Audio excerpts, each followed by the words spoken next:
the big change recently, particularly since the war in Ukraine, has been the central banks increasing their reserves, and they now have said what's falling in their reserve basket. They've got fewer dollars, fewer euros, and now gold is in number 2 place. And I think central bank reserve baskets are at 20% now in gold. Hmm. Take you back to the gold standard days, it was 60%. So, and no one told them to do this. They've just come to this on their own decision. Yeah. They've seen that, the whole point of a reserve is it's yours and it's there and you can touch it. And the fact they shouldn't trust the financial system as much as they once did. So I think that's how they come to that conclusion.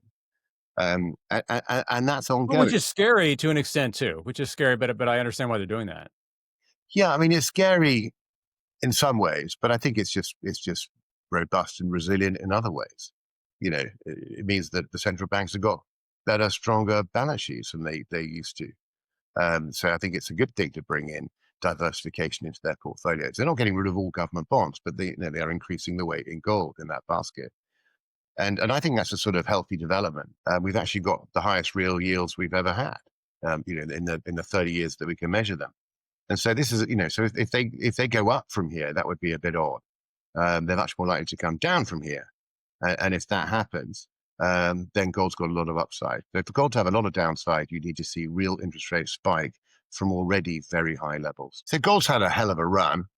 Just over $1,000 in 2015, or $250 at the beginning of the century, and then 1,050 in 2015, and it's now 3,300. So it's a big gain. It's beaten the S&P, including dividends, this century.